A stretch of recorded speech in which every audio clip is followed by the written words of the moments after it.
CPI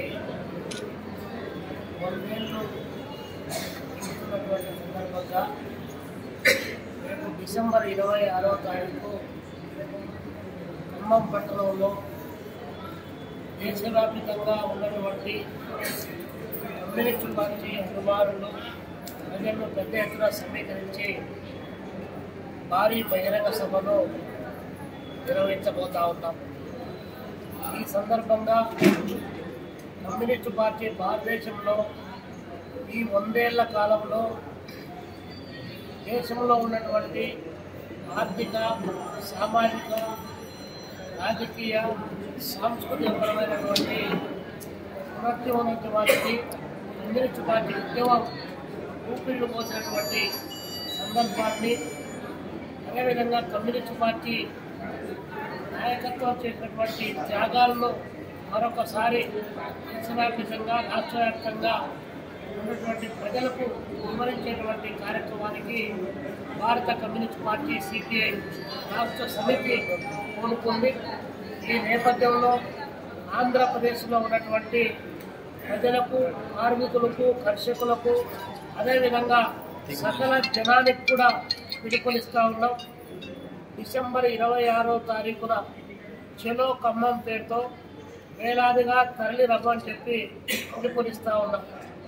మరి అదేవిధంగా రాష్ట్రంలో అధికారంలో ఉన్నటువంటి కూటమి ప్రభుత్వం ప్రజలకు ఇచ్చినటువంటి వాగ్దానాలను అమలు చేయడంలో ఈరోజు వైఫల్యం జరుగుతూ ఉన్నది. చంద్రబాబు నాయుడు గారు ఇచ్చినటువంటి వాగ్దానాల్లో నిరుద్యోగ యువతకు సంబంధించి కానీ, విద్యారంగానికి సంబంధించి కానీ, వ్యవసాయానికి సంబంధించినటువంటి విషయంలో కానీ ఏ ఒక్కటి కూడా అమలు కానటువంటి పరిస్థితి కొనసాగుతూ ఉంది. రాష్ట్ర వ్యాప్తంగా పేద ప్రజలకు మేము అధికారంలోకి వస్తే 2 సెంట్లు పట్టణ ప్రాంతాల్లో, 3 సెంట్లు గ్రామీణ ప్రాంతాల్లో ఇంటి స్థలాలు ఇస్తామని చెప్పారు. కానీ 2 సంవత్సరాలు కావస్తా ఉందా ఇంతవరకు దానిపైన సీరియస్గా నిర్ణయం తీసుకుంది లేదు. పైగా దానికి కావలసిన బడ్జెట్లో కూడా కేటాయించినటువంటి పరిస్థితి ఒకవైపున కొనసాగుతుంది. 2014లో చంద్రబాబు నాయుడు గారు అధికారంలోకి వచ్చిన తర్వాత పేద ప్రజలందరికీ ఇల్లు కట్టిస్తామని చెప్పి వాగ్దానం చేసి టిట్కో ఇళ్ళన్నీ కూడా నిర్మాణం చేపట్టారు. చాలా పెద్ద ఎత్తున ఇల్లు కూడా పూర్తి అయిపోయాయి.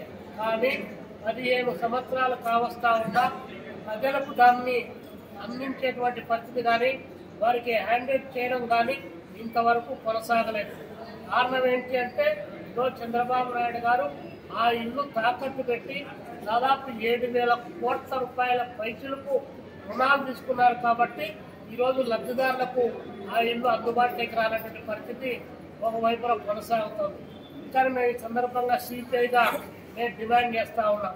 ఈ 2 సెంట్లు 3 సెంట్లు తర్వాత మాట్లాడుకుందాం. కనీసం మీరు ఆల్రెడీ కట్టి ఉంచినటువంటి టిట్కో ఇల్లు అయినా సరే ప్రజలకు స్వాధీనం చేయమని చెప్పేసి ఈ సందర్భంగా మేము కోరుతా ఉన్నాం. పైగా ఈరోజు విద్యుత్ ఛార్జీలకు సంబంధించి మా కూటమి ప్రభుత్వం వస్తే స్మార్ట్ మీటర్లు మేము బిగించాం, స్మార్ట్ మీటర్లు మీరు బద్దలు కొట్టండి అని చెప్పేసి చిన్నబాబు, పెద్దబాబు, మధ్యబాబు 3 బాబులు బాగానే గట్టిగానే చెప్పారు. కానీ అధికారంలోకి వచ్చిన తర్వాత 3 బాబులు కలిసి ఈరోజు టూ-ఆఫ్ ఛార్జీలు దాదాపు 12,000 కోట్ల రూపాయల పైచులకు ప్రజలపైన భారాలు వేశారు.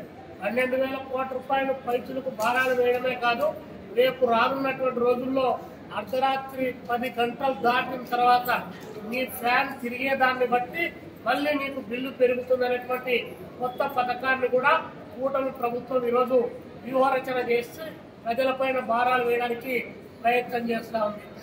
టూ-ఆఫ్ ఛార్జీలు ఒకవైపున స్మార్ట్ మీటర్లు బిగిస్తే పగలవటం అన్నారు. ఈరోజు బాబు గారే మళ్ళీ స్మార్ట్ మీటర్లు బిగించడానికి సిద్ధమవుతా ఉన్నారు. అంటే ఇచ్చినటువంటి వాగ్దానం నుంచి పక్కకు వేయగలిగి ప్రజలపైన భారాలు వేయడానికి కావాల్సినటువంటి ప్రయత్నం ఈరోజు కూటమి ప్రభుత్వంలో కొనసాగుతోంది. మరొక వైపున కార్మిక వర్గం రోజుకు 14 గంటల పాటు పని చేయాలన్నటువంటి మళ్ళీ అనాగరికమైనటువంటి ఒక విధానాన్ని తీసుకొని వస్తూ ఉన్నారు. అంటే వారానికి 72 గంటల పనైనా చేయండి, లేదా రోజుకు 14 గంటలు. ఇన్ఫోసిస్ నారాయణమూర్తి గారి భార్య సుధా నారాయణమూర్తి గారు చెప్పారు, ఆమె ప్రజలంతా కూడా కార్మిక వర్గం రోజు భార్యల దగ్గర ఎదురుగా చూస్తూ ఉంటే నొప్పలు వస్తుంది. కాబట్టి అలాంటి పరిస్థితి లేకుండా అంటే మీరు పరిశ్రమలో 14 గంటలు పనిచేయాలనేటువంటిది. దీన్ని దేశవ్యాప్తంగా ఉన్నటువంటి కార్పొరేట్ కంపెనీలు ఏవైతే ఉన్నాయో అవన్నీ అందిపుచ్చుకొని కార్మిక వర్గం తిరిగి 14 గంటలు పనిచేయాలట. ఒకనాడు 14 గంటలు, 16 గంటలు, 18 గంటలు, 20 గంటల పనిదినానికి వ్యతిరేకంగా పోరాటం చేసి జైళ్లలో మగ్గి సాధించుకున్నటువంటి హక్కులు చంద్రబాబు నాయుడు గారు, కూటమి ప్రభుత్వం తిరిగి మళ్ళీ 14 గంటలు, 8 గంటలు పడుకొని నిద్రపోవాలి, 8 గంటలు రిక్రియేషన్ ఉండాలి, మరొక 8 గంటలు పనిపాటలు చేయాలని చెప్పేసి వాళ్ళ యొక్క ఆర్గనైజేషన్ ఒకవైపున చెబుతా, అంతర్జాతీయ కార్మిక చట్టాలు ఒకవైపున చెబుతూ కార్మిక సంఘాలు ఆ వైపున పోరాటం చేసి సాధిస్తే ఈరోజు తిరిగి చంద్రబాబు నాయుడు గారు మరింత దారుణంగా ఇలాంటి విధానాలు తీసుకొని వచ్చి ఈ రాష్ట్రంలో ఇంప్లిమెంట్ చేయడానికి కావలసిన ప్రయత్నం చేస్తా ఉన్నారు. లోకేష్ బాబు గారు చూస్తే పాపం దేశాలు పట్టుకొని పెట్టుబడులు వస్తున్నాయని చెప్పేసి విపరీతంగా తిరుగుతున్నాడు. పెట్టుబడులు పెట్టడానికి, నూతన పరిశ్రమలు ఏర్పాటు చేయడానికి భారత కమ్యూనిస్ట్ పార్టీ సిపిఐ ఏమాత్రం కూడా వ్యతిరేకం కాదు. కానీ వచ్చాయా, తీసుకొని వచ్చారా? మీరు కడపలో మహానాడు నిర్వహించి ఆ మహానాడు సందర్భంగానే చాలా గట్టిగా ప్రకటించారు. మళ్ళీ స్టీల్ ప్లాంట్ కు సంబంధించి మళ్ళీ శంకుస్థాపనలో పనులు ప్రారంభిస్తా ఉన్నారు. 6 మాసాలు అవుతా ఉంది, ఒక్క ఇటుకరాయి కూడా పేర్చలేదు. ఇప్పటికే విభజన హక్కు చట్టంలో చేర్చారు, అది లేదు. రామాయపట్నం పోర్టు లేదు, పక్కన కనిగిరిలో ఉన్నటువంటి నిమ్స్ లేదు, పక్కన దొరకొండ పారిశ్రామిక వాడ లేదు, పక్కన కాకినాడ సెట్ లేదు, విజయనగరంలో ఎల్లో పేరియస్ కంపెనీలు 24 మూతపడ్డాయి, దాన్ని తెరిపించే పరిస్థితి. పైగా స్టీల్ ప్లాంట్ కు సంబంధించి 32 మంది విద్యార్థుల ప్రాణాల బలిదానం, 68 మంది కమ్యూనిస్ట్ పార్టీ శాసనసభ్యుల యొక్క పదవి త్యాగం, 2 లక్షల ఎకరాలు రైతుల యొక్క త్యాగం ఈ రోజు బూడిదలో పోసిన పన్నీర్ లాగా తయారు చేసి చంద్రబాబు నాయుడు గారు మొత్తం స్టీల్ ప్లాంట్ నే ప్రైవేటీకరణ చేయడానికి పనిచేసి ఇప్పుడు కొత్త రూల్ తీసుకొని వస్తున్నాడు. ఎన్ని గంటలు పని చేస్తామో, ఎంత ఉత్పత్తి చేస్తుందో ఉత్పత్తి ఆధారంగా జీతాలు ఇస్తామని చెప్పి ప్రకటిస్తున్నారు. ఇది ఎక్కడా ప్రపంచంలో ఎక్కడా లేదు. ఒకవైపున సమాన పనికి సమాన వేతనం ఇవ్వమని చెప్పి ఒకవైపున డిమాండ్ చేస్తామంటే దాన్ని కాదని చెప్పి ఉత్పత్తి ఎంత వస్తుందో దాని ప్రకారం అంటే 8 గంటలు పని చేయించుకొని ఆ కుటుంబం ఏ పద్ధతిలో బతకాలో వాళ్ళకు తగ్గట్టు జీతాలు ఇచ్చేది కాదంట.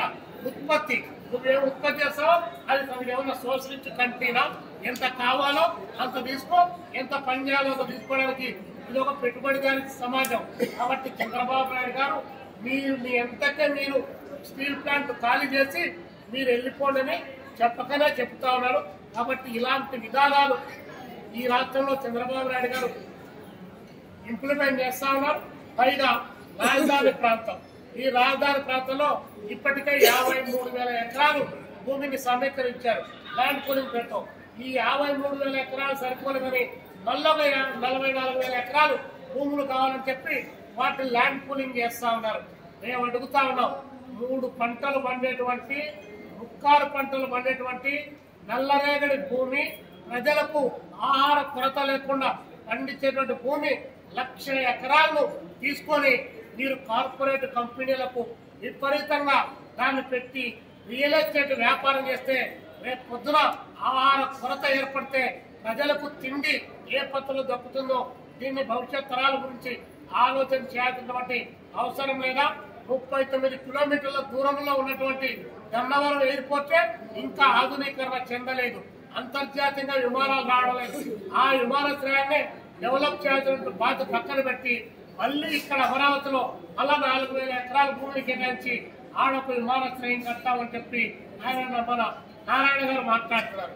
1,600 ఎకరాల్లో రైల్వే స్టేషన్ కట్టాలి. విజయవాడలో రైల్వే స్టేషన్ ఉంది 18 ఎకరాలు, విశాఖపట్నంలో రైల్వే స్టేషన్ ఉంది 20 ఎకరాలు, సికింద్రాబాద్ లో రైల్వే స్టేషన్ ఉంది కేవలం 30 ఎకరాల్లో జంక్షన్లు ఏర్పడ్డాయి. ఈయన మొత్తం 1,600 ఎకరాల్లో రైల్వే స్టేషన్ కట్టాలట. అంటే భవిష్యత్తు అభివృద్ధిని దృష్టిలో పెట్టుకొని ఏమైనా కట్టచ్చు, ఇబ్బంది లేదు. కానీ ఇన్ని వందల ఎకరాలు, ఇన్ని వేల ఎకరాలు వాటి పేరుతో తగలేయడం సరైనది కాదని చెప్పి చంద్రబాబు నాయుడు గారికి చెప్తూ, దేనికి ప్రయారిటీ ఇవ్వాలో దానికి ప్రయారిటీ ఇవ్వాలి, రైతాంగానికి ప్రయారిటీ ఇవ్వాలి, నీటిపారుదల ప్రాజెక్టులకు ప్రయారిటీ ఇవ్వాలి.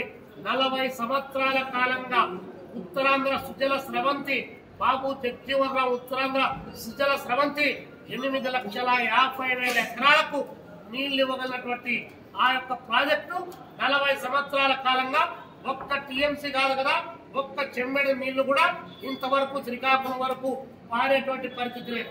ఇంకోవైపున రాయలసీమలో 40 సంవత్సరాల కాలంగా నీటిపారుదల ప్రాజెక్టులు ఎక్కడ వేసిన దొంగలి అక్కడ అన్న చిన్నంగా తయారైంది.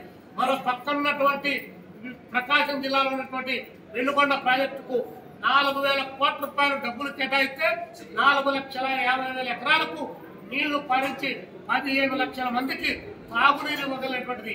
దానికి సంబంధించినటువంటి ప్రయారిటీ చూడబట్టే అవి చూసేటువంటి సమస్య లేదని చెప్పి ప్రాజెక్టులకు డబ్బులు కేటాయిస్తే వ్యవసాయం బాగా ఉంటుంది. వ్యవసాయం బాగా పనులు జరిగితే కూలీలకు, నాలులకు, రైతాంగానికి పని దొరుకుతుంది. నిరుద్యోగ సమస్యకు కొంతలో కొంత పరిష్కారం దొరుకుతుంది. ఇలాంటి చేయబట్టే ఉత్పత్తిని పెంచగలిగినటువంటి దానిపైన డబ్బులు ఖర్చు పెట్టమంటే అనుత్పాదక రంగాల పైన డబ్బులు ఖర్చు పెట్టి మొత్తం ఇప్పటికే రాష్ట్రంలో 2,50,000 కోట్ల రూపాయలు ఈ 2 సంవత్సరాలు ఇంకా పూర్తి కాలే, 19వ నెల కొనసాగుతుంది. 2,50,000 కోట్ల రూపాయలు అప్పులు చేశారు చంద్రబాబు నాయుడు. నేనేమో అప్పు చేస్తున్నానని చెప్పకుండా గత ప్రభుత్వంలో అప్పు చేసింది, రాష్ట్రాన్ని శ్రీలంకగా మార్చింది. నేను అధికారంలోకి వస్తే దార్శనికుడిని కాబట్టి నేను ఉత్పత్తిని పెంచుతా, ప్రజల ఆదాయాన్ని పెంచుతానని చెప్పాడు. ప్రజల ఆదాయాన్ని ఏ రూపంలో, ఏ వనరు సృష్టించి, ఏ పరిశ్రమను ఏర్పాటు చేసి, ఏ వ్యవసాయ రంగాన్ని అభివృద్ధి చేసి, ఏ నీటిపారుదల ప్రాజెక్టు పూర్తి చేసి ఏ పద్ధతుల్లో పెడతామంటే దానికి జవాబు లేదు. కానీ పేదరికాన్ని నిర్మూలిస్తా, దాని పేరు బంగారు లక్ష్మి అని చెప్పి పేరు ఒకటి పెట్టాడు. ఏ పద్ధతుల్లో బంగారు లక్ష్మికి డబ్బులు వస్తాయి? ఈ పరిశ్రమల అధిపతులు ఇప్పుడే కేటాయించాగా. గత ప్రభుత్వంలో 8,000 ఎకరాలు కేటాయించారు షిరిడి సాయి ఎలక్ట్రికల్స్. అది జగన్ బినామీ కంపెనీ అని చెప్పారు. ఈ రోజు మీకు బినామీ కంపెనీనా? మళ్ళీ మీరు షిరిడి సాయి ఎలక్ట్రికల్స్ కు 8,000 ఎకరాలు ఏ పద్ధతిలో కేటాయిస్తున్నారు? మీరు అక్కడే బీపీఎల్ కంపెనీకి సంబంధించి ఎందుకు 4,000 ఎకరాలు కేటాయించారు? రాష్ట్ర వ్యాప్తంగా తీసుకుంటే ప్రతి నియోజకవర్గానికి 1,00,000 ఎకరాల భూములను సమీకరించి భూ బ్యాంకుల పేరుతో మొత్తం ప్రైవేట్ వ్యక్తులకు అప్పగించాలని కావాల్సినటువంటి ప్రయత్నం చంద్రబాబు నాయుడు గారి నాయకత్వంలో కూటమి ప్రభుత్వంలో కొనసాగుతోంది. ఇది సరైనటువంటిది కాదని చెప్పి చంద్రబాబు నాయుడు గారికి చెప్తూ, పవన్ కళ్యాణ్ గారి గురించి ఒక్క మాట చెప్తూ